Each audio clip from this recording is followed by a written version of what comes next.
Good morning. Thank you very much for joining us for our final EIS webinar of 2022. Today's discussion, how to spend our children's future, we hope wisely by making investments to shore up critical infrastructures like electricity, gas, and finance. These are three tipping point sectors whose disruption could quickly tip our civilization into catastrophe, and it's going to be an excellent discussion. I thank you all for being here. My name is Chris Beck. I'm the Vice President for Policy and Chief Scientist at EIS Council, and I'll be acting as today's moderator. As a reminder, people are already logging in and letting us know where you're from, but throughout the webinar, please feel free to share your thoughts in the chat. There'll also be some pop-up poll questions that we would appreciate your feedback on. So we hope this will be interactive. Some of those questions you put in the chat, if possible, I will be able to relay those verbally to the panelists within the discussion. I'd now like to turn it over to my colleague, Lihi Ganani, who is running our membership and contribution program. And Lihi, the floor is yours. Yeah, you're still muted. There you go. The digital person is muted. Who can imagine? So finally, I've been invited to say thank you to everyone. I see a lot of familiar faces here in the chat that I know their faces from LinkedIn. So it's a great honor to be here. And I wanted to thank you for your shares and likes and the warm emails that you send and the feedback that you share with us after the webinars, because at the end, everything we do is for a good cause, but we can't reach a huge audience as we reach today without your support. So I want to present the membership and contribution programs that we have. You can find it in our website. There are many ways you can keep on and get engaged with us. If it's be on our newsletter or check our articles and our media. We keep on publishing new articles, and we are also working on our ePro handbook these days, so stay tuned. But most importantly, our upcoming events. We have a huge event coming up in April. After so long, we didn't see each other. I don't know, most of you know, EIS has been running summits for more than a decade. And we bring together people from the academia, people from the public sector, from the private sector, and an organization that they all have the same ideas and same goal to make this place a safer place, especially with all the changes in the world regards energy and making our infrastructure more resilient. So it's going to be a small event, so save your seat now. We're going to be doing this with Imperial College in London in their campuses. We already have very interesting speakers coming up to join us. You can see some of them here. And most important thing, you will have the chance to network and get to know people from your industry. From if it's people from the House of Lords or from the Congress, or people from Australia, and even the former Ministry of Energy from Israel would come to join us. So please get your tickets, and we look forward to see you. And again, you can find all this information on our website. You have a dedicated page for London event, and I look forward to see you in person there. And now I will hand it to Avi to start the event. Thank you. Good to see you, more or less. See. Thank you. And you can go ahead and take the slide deck down. I won't need it for this discussion. So first of all, welcome to everyone. I really want to thank you. This is our last webinar of the year. And I know at the end of the year, everyone has a whole lot of things to do on their calendar. So the fact that you're here means you are some of the select few who actually deeply understand the risk and care enough to actually take some time to go think about this and help us collectively to move the discussion forward. So thank you so much. So I wanted to provide some context for the whole subject, both what we're dealing with today and in general, when we talk about these extreme hazards. So bear with me and let me do that. Everything today is interdependent. Life today looks nothing like it did 20 years ago, certainly not even 10 years ago. All infrastructures, all resources, all supply chains now are tightly interconnected and they depend deeply on each other. So when you have a tightly interconnected system, it's almost organic, sort of like a biological creature. The difference is that actual creatures have this thing called an immune system. They have a systemic resilience system. We don't have one, and that's a problem.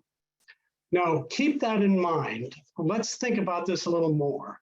So all sectors depend on each other. And what that means is if there's serious disruption in any sector, it can disrupt all of the other sectors.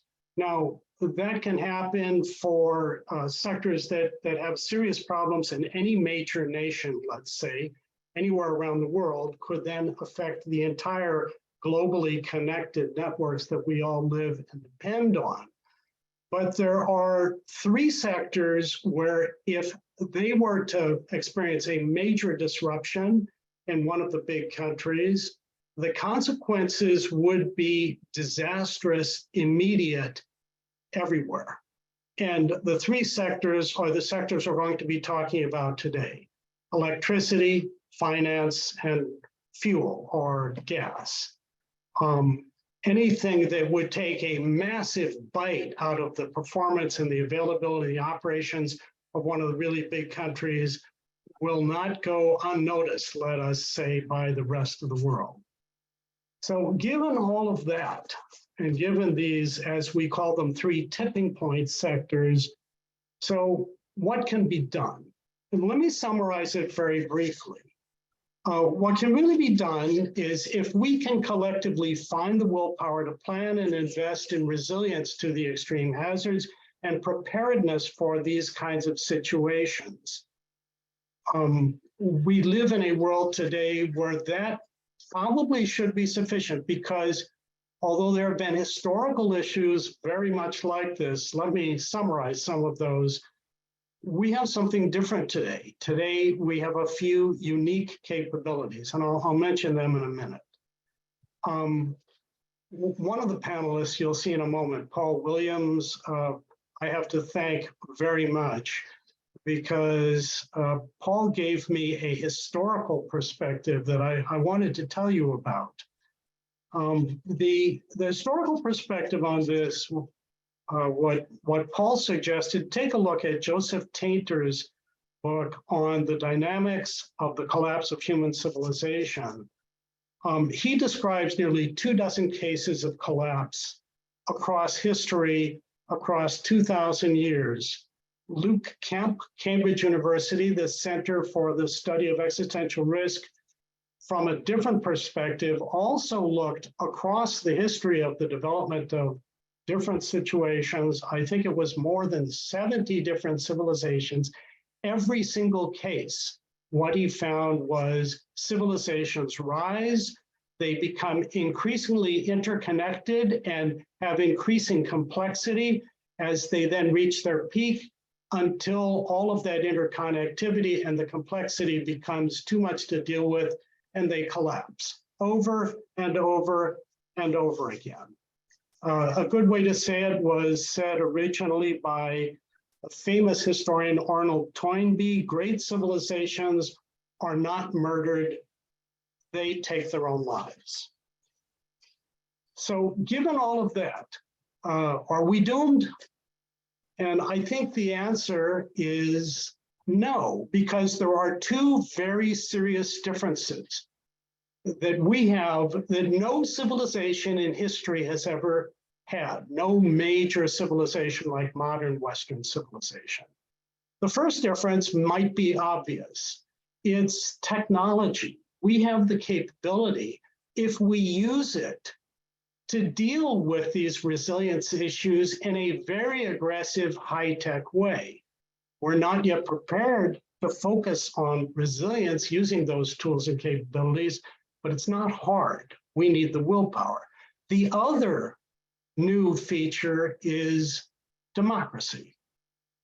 If you look across history, what you have is civilization after civilization where any hope of dealing with crises all came down to a single decision maker.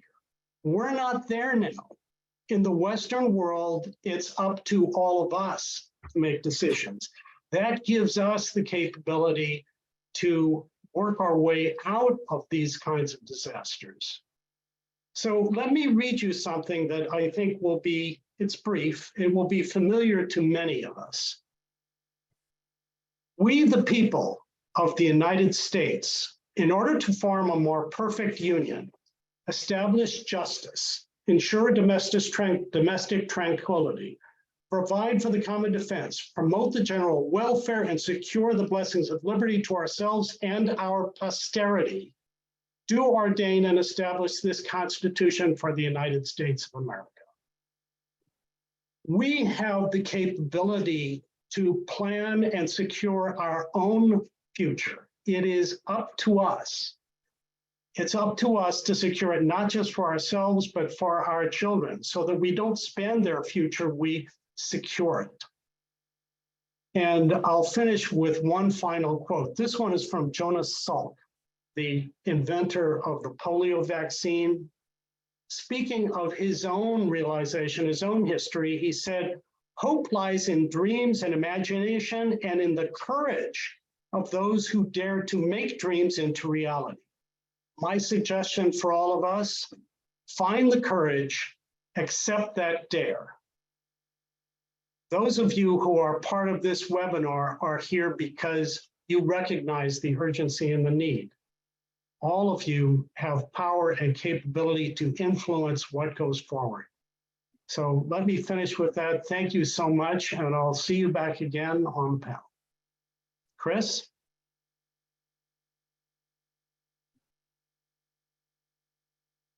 Thanks very much, Avi. Appreciate your remarks, and I just want to say, as you were one of the attendees asked from a man from Infragard in Pennsylvania asked how that could be possible. I think the fact that he participates in Infragard, that he's joining EIS Council, those are the kinds of activities that I think you were talking about.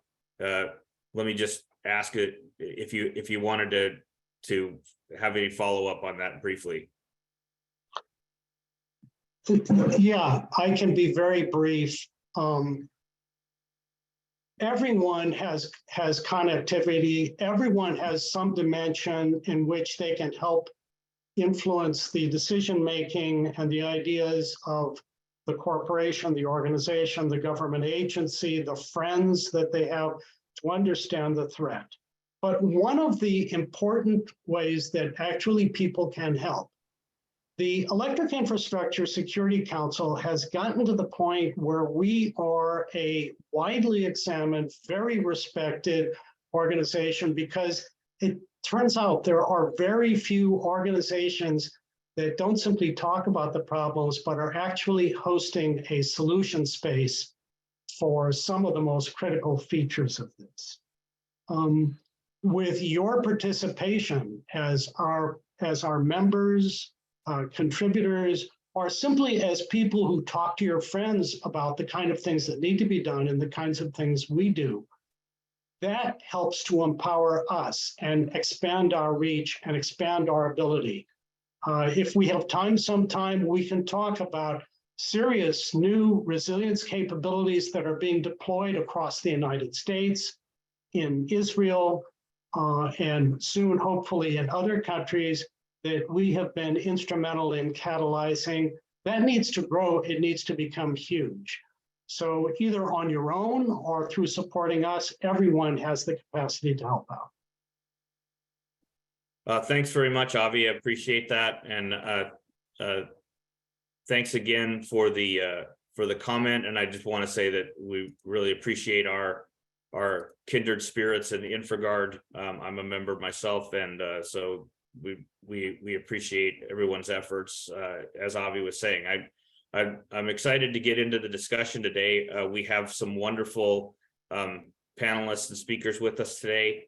Paul Williams is now the managing director of Phoenix Resilience. Prior to that, he was the with the Bank of England for several years with the focus on operational resilience, and we're really happy to have Paul join us today. You've met Avi. Laurence Marzell has recently founded Whole System Approach, but also spent several years as the innovation lead for Serco. So we have some excellent experience represented today. Our thoughts go out to Sheila Hollis, the executive director from the U.S. Energy Agency. She was going to participate with us today, but has taken ill, but we hope for her for a full recovery. So I think at this point, we're ready to start the discussion. So I'll ask our panelists to please open their cameras and microphones. And I'll change this to gallery view so we can all see each other. Thank you, everyone. I want to basically, as Avi said, we're talking about some of the challenges of the fact that all of these infrastructures that we rely on, and we'll focus chiefly, as Avi said, on electricity, finance, and fuel today, although water is a especially important critical infrastructure, telecommunications, et cetera. So if we drift into those, that is certainly understandable, as they're all interrelated and interdependent. But I first wanted to start with Laurence. And Laurence, as you're looking at the whole system approach, and we had a chance to have a little pre-discussion on this, but as some of these key sort of Achilles heel components, I wondered if you might start us off with things that you have been focusing on as key elements that we need to pay specific attention to, and how that those we'll start with the ones that we can need to focus on, and later in the discussion we can talk about some of those solutions. Sure, thank you. And hello, everybody. Probably good morning for most of you from the locations that have been coming up. I'm in the UK, so it's coming up to evening almost. No, thank you. And I was with Serco for a few years, 16 actually to be precise. And for 10 of those, I was leading their innovation and research projects, which covered a very wide breadth of sectors. So transport, health, defense, what we call citizen services, and justice on a global basis. And in a way, resilience and sustainability. So the big ticket item now is sustainability, and I actually don't see a disconnect between resilience and sustainability at a community and a local level. So when I was with Serco, and now under Whole System Approach, where I'm looking at urban ecosystems from a sustainability perspective, that interconnectivity, we talk about critical national infrastructure, we talk at a national level, we talk at an international level, but actually that interdependency and that interconnectivity between all of those different facets of infrastructure, electricity, gas, water, transport, and so on, is very present at a local level, neighborhoods and communities. So on the one hand, of course, we have to understand the way that big critical national infrastructure interdependencies are supported by each other at a national, international, and regional level. But as we move into sustainability and as we move into green communities, and energy security is a big issue, energy cost is a big issue, actually becoming more local and focused on people. So you spoke about what are the main, critical areas and things. So from my perspective, and Serco delivers services for governments worldwide across those sectors, and people in the loop have always been one of, if not the most critical element. And as we move to a more neighborhood basis in terms of sustainability around green energy and making those communities at a neighborhood level, a district level, more sustainable, you are also actually making them more resilient. Because as the push comes for more localized, sustainable procurement, circular economy, district level heating and energy systems, you are actually, through sustainability, increasing the resilience of those communities and therefore reducing your reliance at a national and international basis. So for me, from a 16 years with Serco, where we just delivered services on behalf of governments worldwide, I've seen the move from big national, international projects and interconnectivity towards a more citizen-centric, localized approach, whereby you're actually increasing resilience by becoming more local. So for me, that's a big, almost like a full circle. The citizen always at the center. Thank you, Laurence. Let me go to Paul and just try to pick up on that central point of your remarks, to say that looking at sustainability and resilience, that Laurence sees a trend that having that local element may lead to enhancements in sustainability and resilience. Coming from your background, Paul, in the finance sector, where we now have global finance entities and in a very interconnected way, so that it seems to me that the trend is going in the opposite direction of what Laurence has talked about, at least in the finance sector. But I certainly could be missing something, and you're the person that can give us some guidance on that. So maybe start there and talk about some of the trends that you see that I guess we could start with, that cause you concern, and then we'll loop back and talk about what we can do about them. Sir. Very good, thank you. And likewise, thanks for the invitation, and good to be here today. It's an expansive topic, isn't it? But my background prior to the Bank of England was 25 years building and running global technology infrastructure organizations, mainly for investment banks. You can't do that without learning a thing or two. Two things stand out which are relevant to this discussion. One is, if it can go wrong, it will go wrong. And secondly, if you use technology as a proxy for infrastructure, people tend to care about infrastructure under only two circumstances: when it's broken and when you want them to spend money on it. And that creates, if you take those two elements, they pervade the way we've approached non-financial resilience or operational resilience in the finance sector. I mean, broadly speaking, finance sectors are, I think, on the front foot in this context, mainly because of if an issue in financial services is going to impact the real economy very quickly in many areas, in many sectors, all at the same time. The financial crisis in 2008 showed us that much work has been done to shore up the financial resilience of the financial system.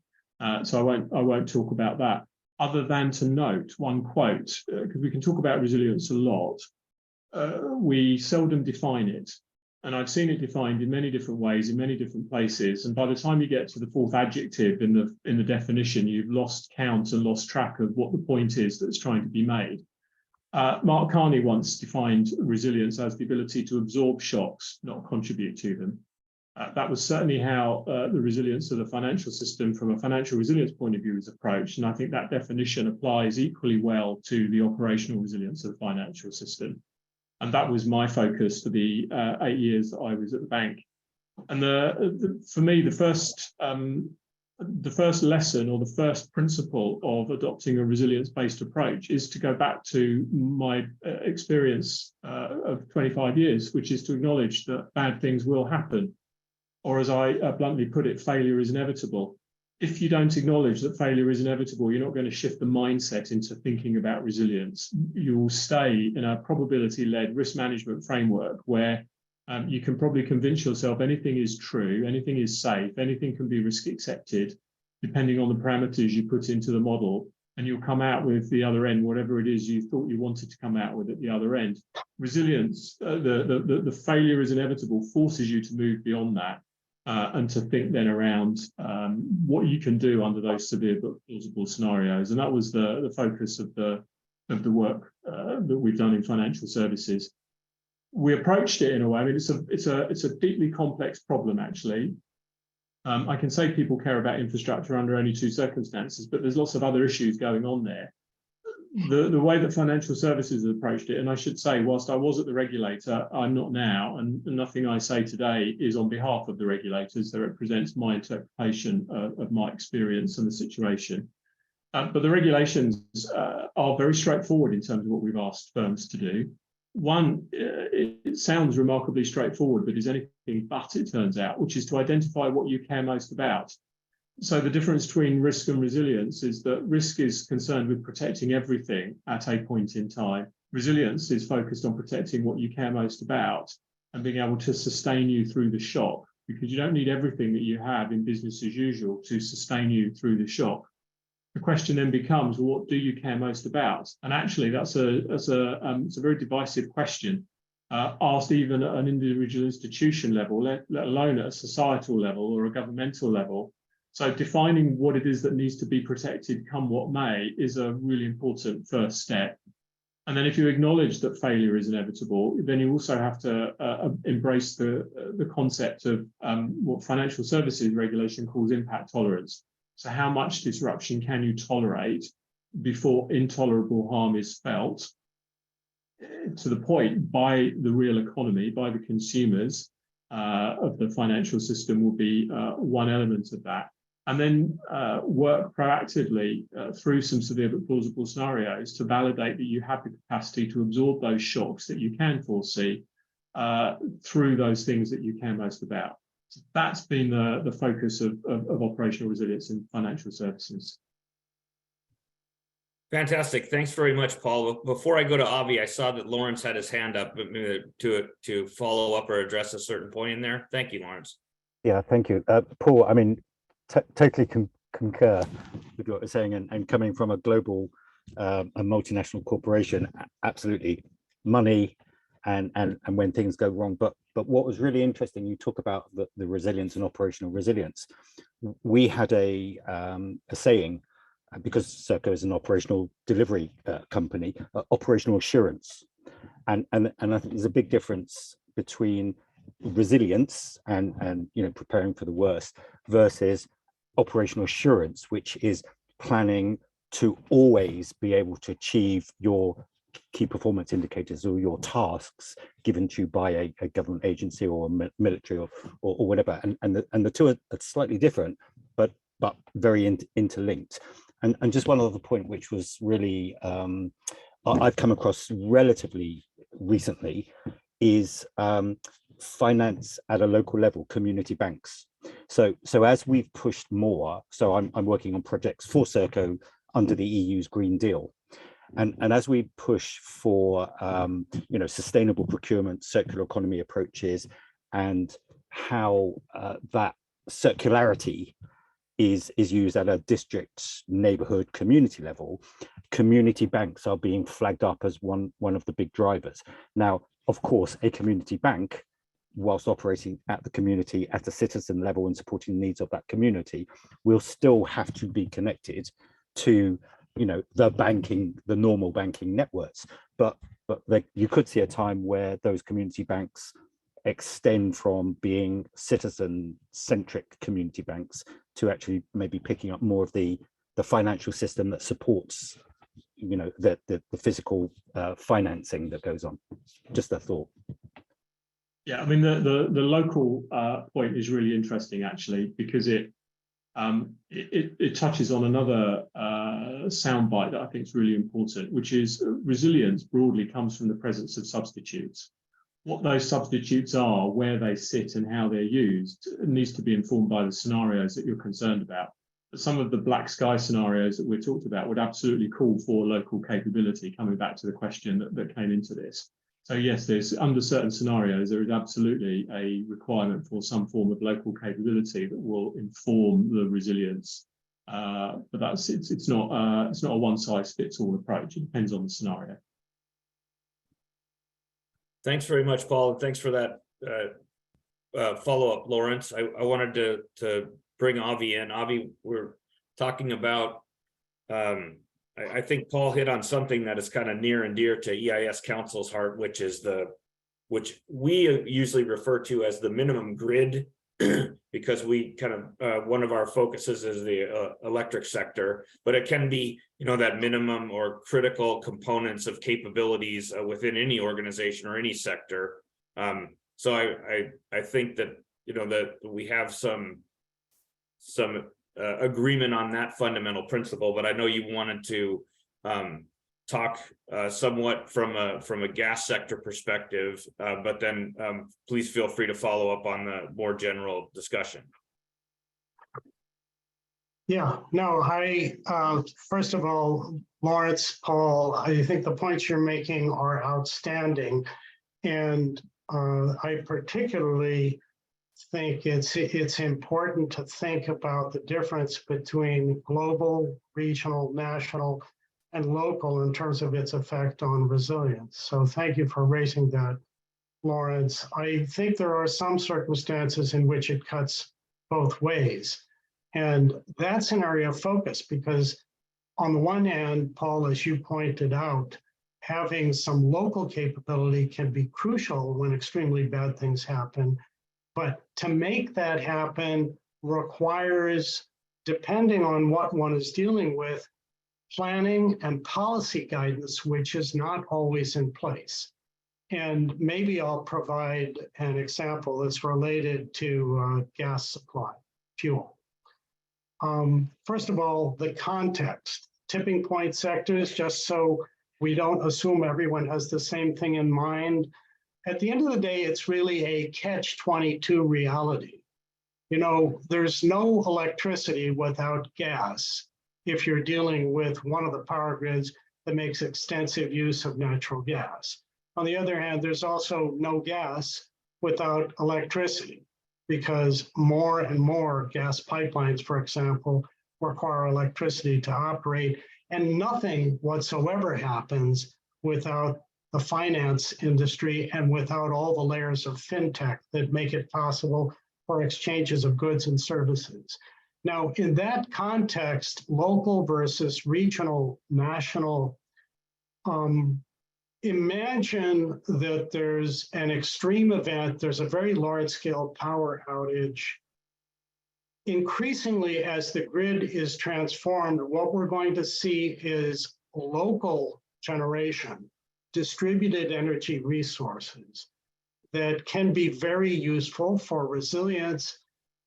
But if the scale of a problem becomes extreme and we want to prepare for it, for example, if there's a full grid outage or something close to it, and we will need to do what is called black start, restarting the grid, that black start process, as things stand today, depends on a combination of small local generators that are pre-planned for this, and also much larger, also localized generators, typically today natural gas.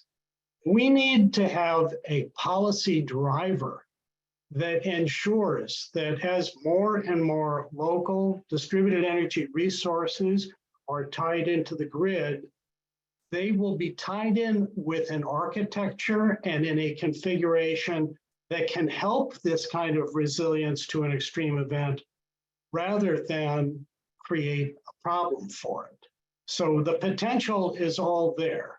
But Paul, as you said, if we just take a probabilistic look and free ourselves to make whatever assumptions we like, we can all be very happy and convince ourselves that life will be good. If we assume failure in advance, for example, a full grid outage, then how do we make sure we have the right policies in place to make sure we will be able to make use of these potentially wonderful local resilient resources? And also, how can we make sure that as we gradually eliminate very large scale natural gas turbines from our generation mix, it is done so not just based on the financial priorities of local institutions, but it is done based on a careful systems analysis. When is the right time to decommission such generators in a way that will not interfere with resilience to an extreme hazard? Thanks very much, Avi. We're talking about just jumping off from that point of emergency backup power, and I want to tie that into a kind of debate and thread I'm seeing over in the chat, and just bring it out into the discussion. So Laurence and Paul have both been commenting on it's important to sort of clarify some of these definitions of between assurance. In this case, we're talking about energy assurance and energy resilience, but it could be whichever sector we're talking about. So not necessarily energy assurance, but I'll start with Laurence, just to let you have a chance to talk through it and follow up with Paul. A vigorous chat going on around resilience. And always and we have a very engaged and informed audience. So thank you all who are adding to the discussion. Go ahead, Laurence. Thank you. And I think my point I was making is, of course, flavored by my background, which is around the types of operational assurance that I was working on from a research and innovation perspective at Serco. And I'll use an example really around maritime services. So I've been heavily involved in Serco's global maritime services, which support the Royal Navy, US Navy, Australian Navy in many mission critical tasks. So, one of our vessels has to be at a certain place at a certain time, regardless of the sea state and regardless of anything else. So that's our contractual requirement one, or there may be some form of emergency tasking. It may be to meet a submarine and do something. Won't go any further. Now, in terms of resilience, so the systems that support the ability to do that, so the IT systems, the fuel supply, the people, and all of those things. Of course, we have business continuity, we have resilience exercises, and those systems are robust and resilient and can withstand shocks, and also can bounce back and recover and maybe come back better. Of course they can do that, but there's a big difference at the time of an event, or big difference at the time of something happening which prevents you achieving that operational task, versus are you resilient enough to withstand the shock and your systems don't crash, and maybe in 8 hours time or 2 days time we will be back, but we'll be back better. And that's the resilience question, whereas the operational assurance question is probably very different when we look at supply chains or look at the financial systems, and whereby these just-in-time systems, they're made more efficient, they're made more effective, but by doing so you are reducing, in my mind, the resilience in certain aspects. Whereas operational assurance, we have to meet a submarine at a certain point at a given time, regardless of whether something has completely been taken out.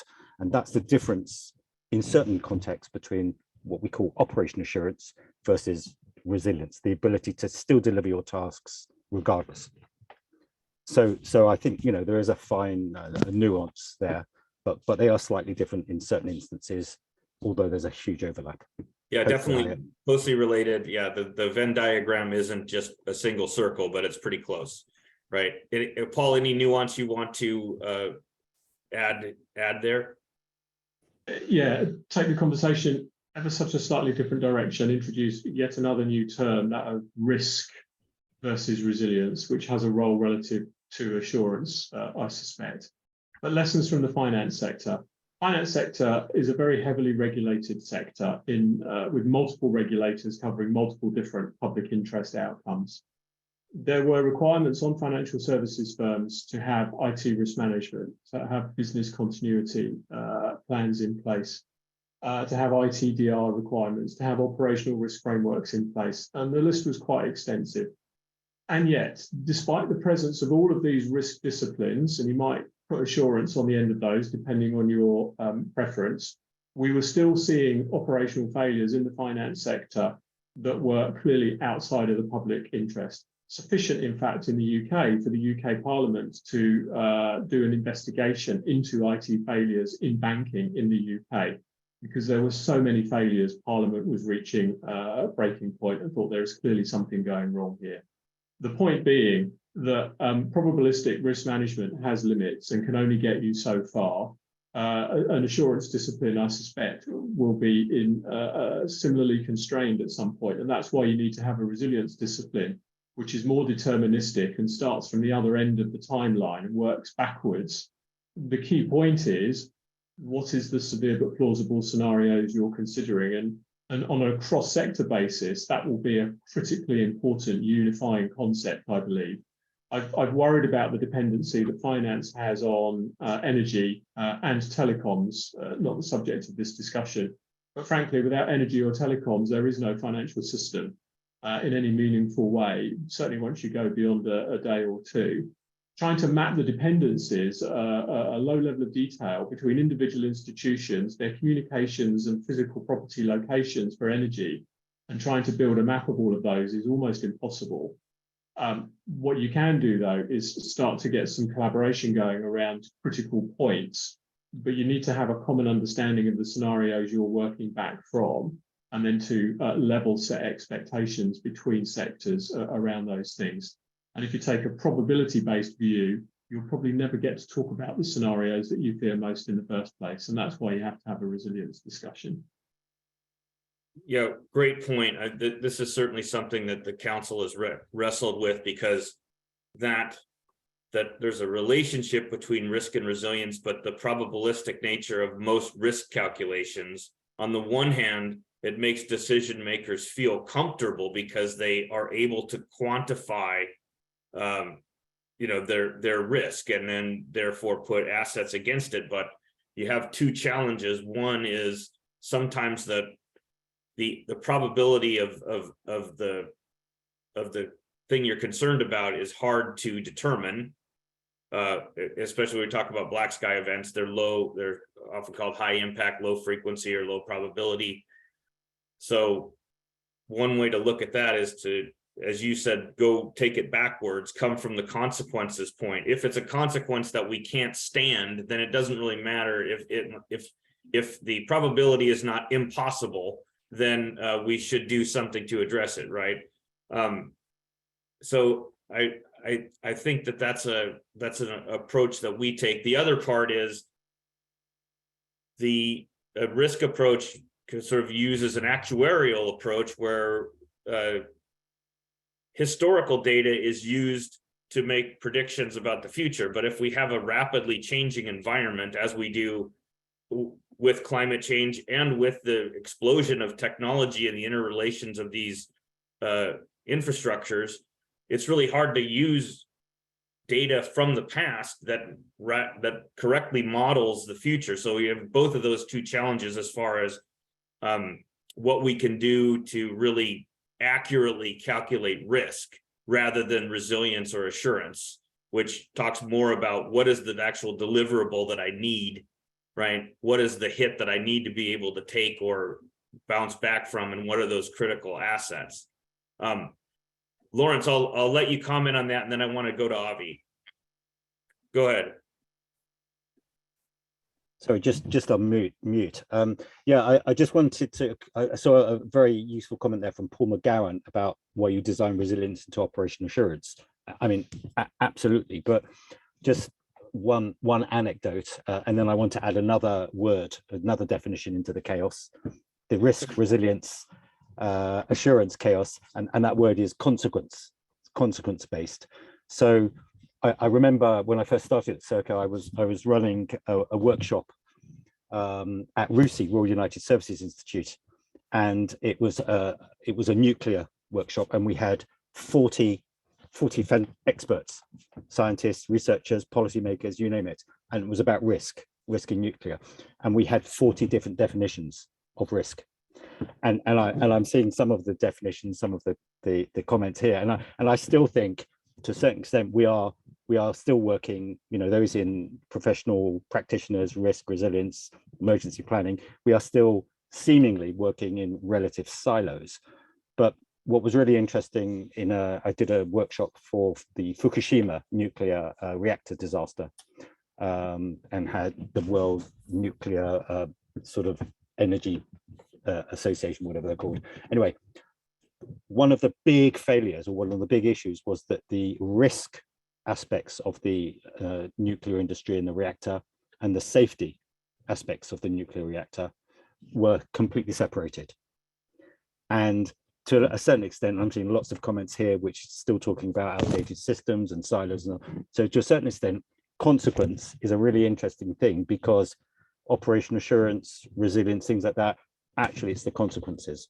And if you think through and work through the consequences, whatever they are, wherever they might be, and those consequences then tick the boxes that you need in terms of delivering your tasks, operational assurance, etc., then actually the consequences are more important than the specific causal event.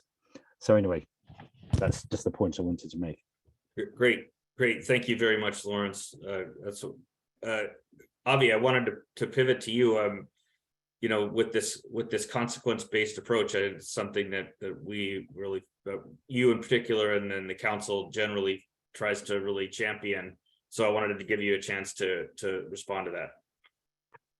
Yeah, no, I'm excited about this discussion, because what's really going on is we're talking about not theoretical, classical, probabilistic approaches, but let's talk seriously about how bad things could be and what it would take to solve them. And in that regard, I think one comment I would make is, Paul, based on your comment, you know, everyone can come up with their own list of what are the immediate catastrophe tipping point sectors, but perhaps we should indeed add in communication. As you said, there's no finance sector without energy and without communication. I would say the following. It is urgent that we get past this tendency that everyone has to admire the problem, to talk about what the issues are, how concerned we are, how concerning they are. Let's do things.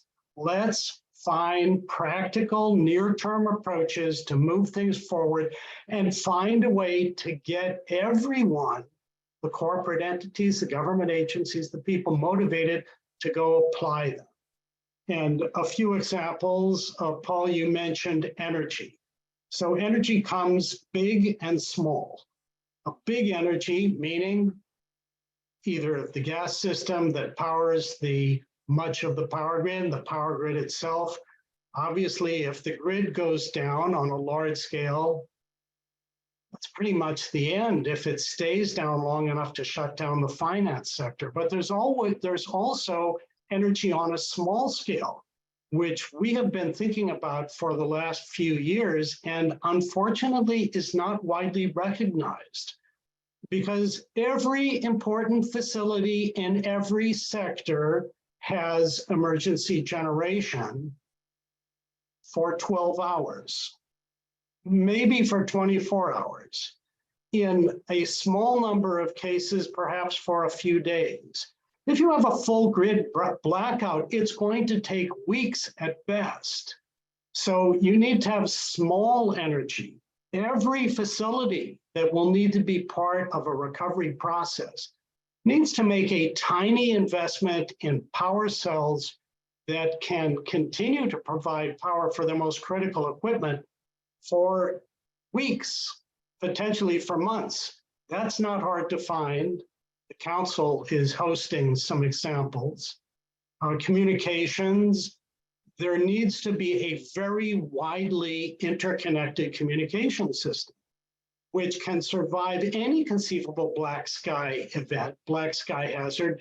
And unlike other emergency communication systems, can interconnect all the players and all the operators in all the sectors.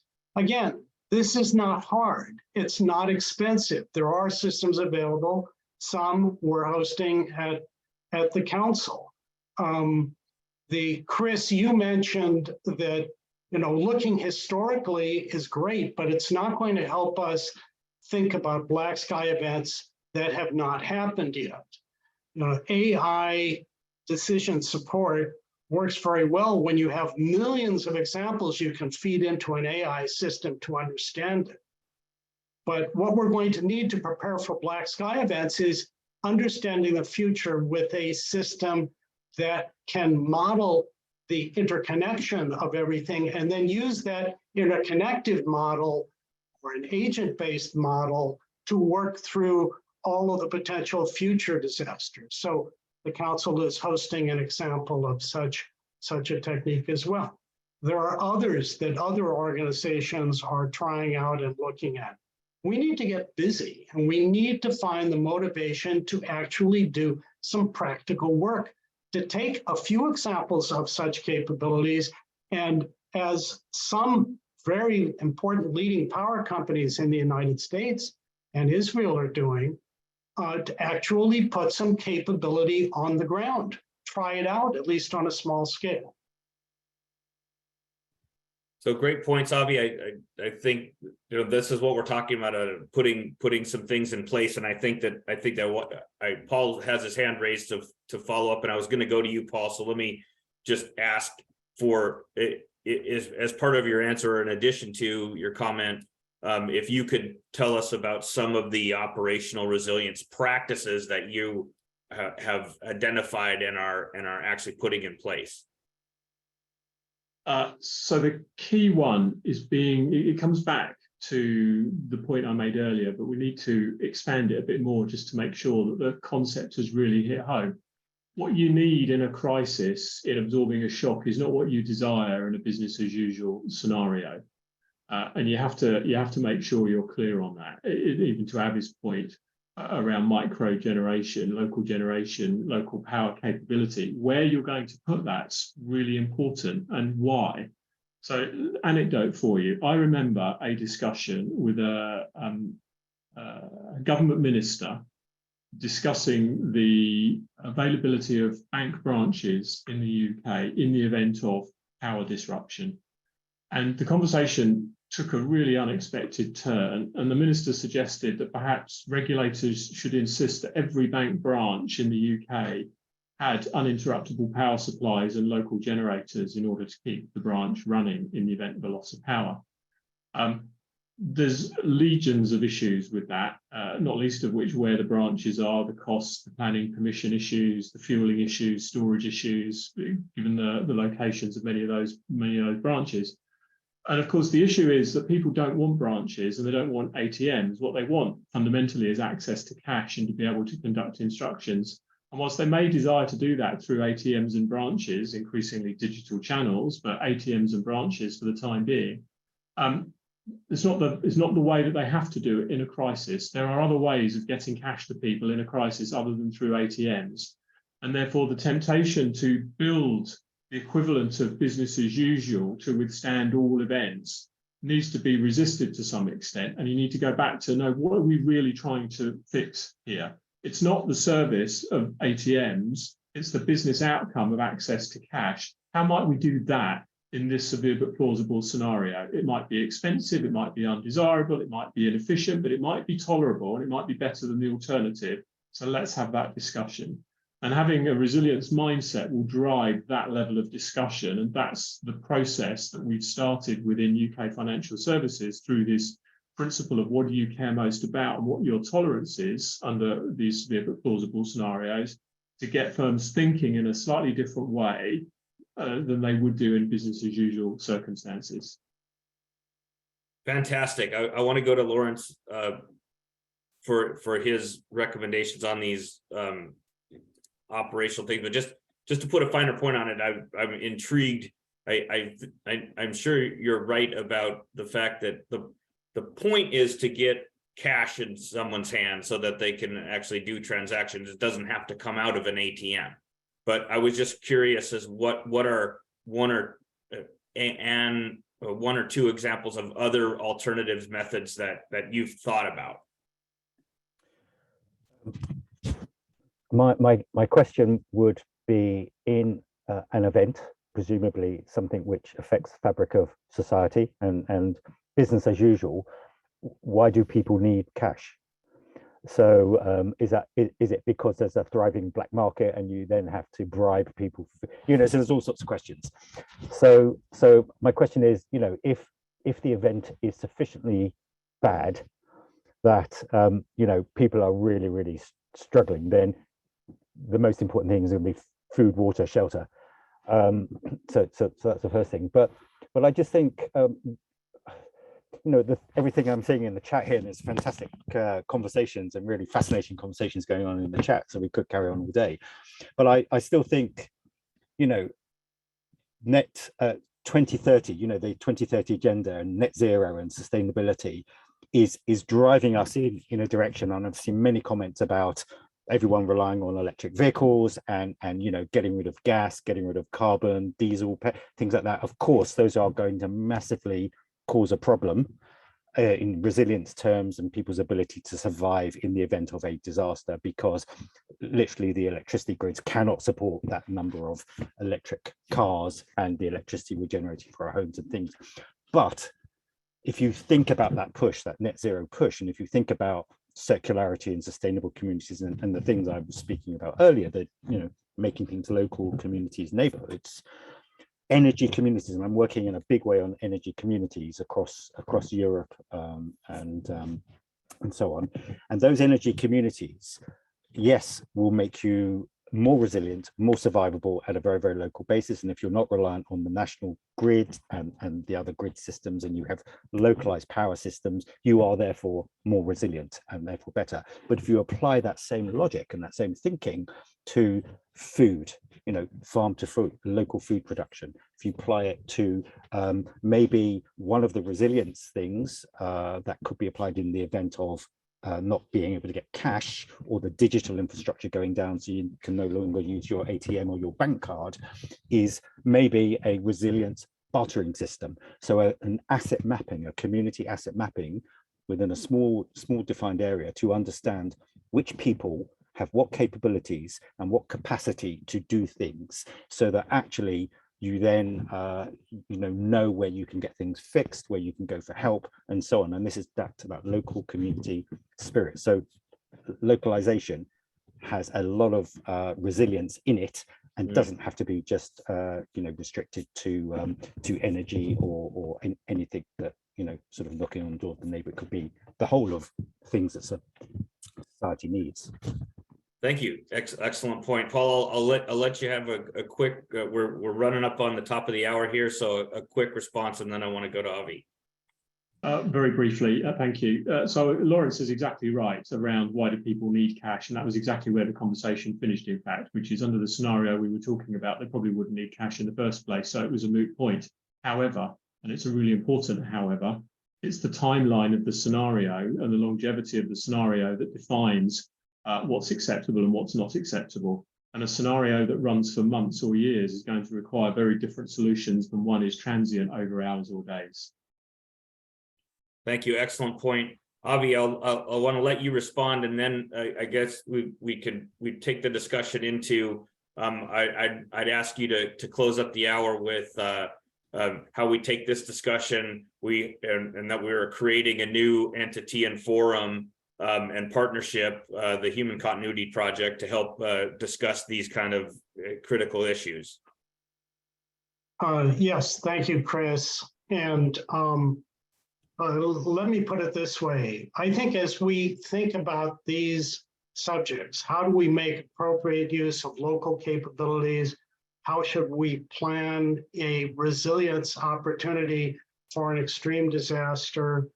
Can we make use of barter? Can we use other techniques? It's a similar question to how do we begin looking at the transition to clean energy-based grid. These things are all possible if they are carefully planned, but carefully planning them requires a couple of dimensions. First of all, it requires both on a corporate and a government level, good policy that cares about and focuses on resilience. Without that, it's going to be very hard to make it happen. But then in addition to that, you're going to have on the ground actual capabilities that can support the most critical efforts in a major disaster. So probably some of the most important examples I had mentioned before, an emergency communication system, let's call it a long duration UPS, local power cells that almost every important facility should have that could keep critical equipment going for a month or so, a modeling system that can help forecast where things are going and also provide good situational awareness. So, and of course, the policies and the technical changes that will be needed as the grid evolves to make sure the grid, we will have the capability to restart the grid. These represent some uniquely important, very practical capabilities. All of them are existing technology. There are great examples. Many are now being deployed. Some require some level of development. If these kinds of near-term capabilities are going to be developed, they need to emerge from many different nations. This is a global concern, and we need to get really a planetary scale focus on issues like this in the same way that we now have planetary level concerns about, for example, climate change. So the Human Continuity Project, which I see you've just put on the screen, is an example. That is our attempt, starting with these 4 critical capability areas, but then building out from there to the vast additional areas of prioritization, of research that will be needed to make sure we are looking at these problems both on the national, the regional, the local level to make sure that we are not missing the opportunities that come from, Paul, as you pointed out, assuming failure at the beginning, working backwards. Thanks very much, Avi. I just want to thank everybody for our panelists, and really a special thank you to all the attendees and interested folks that made such great comments and really drove the discussion. So everyone's input is incredibly important. I want to just close out by saying, besides some of the capabilities that Avi mentioned, we do have our handbooks. Our latest one that is published is on electromagnetic pulse protection, and Black Start was mentioned earlier in the discussion. We're working on that coming up soon, so keep your eyes out for that. All of that information on our website. Thanks once again, everyone, for a fantastic discussion today. I really appreciate everyone's time and everyone's input. So thank you, Laurence. Thank you, Paul. Thank you, Avi. Thank you, Leahy. And thanks to all those who participated in the chat. Happy holidays to all. We all have a lot to think about. We all have a lot to do. And I think it's important that we ended with some actions that we really can concretely take. They will be challenging, but we have there's a challenge coming, so we need to prepare for it. So thanks once again to everyone, and have a great day. Thank you, everyone. Thanks, Chris. Thanks, Laurence, Paul, and Leahy. Thanks to everyone who participated. Outstanding. Thanks, everyone. Bye-bye.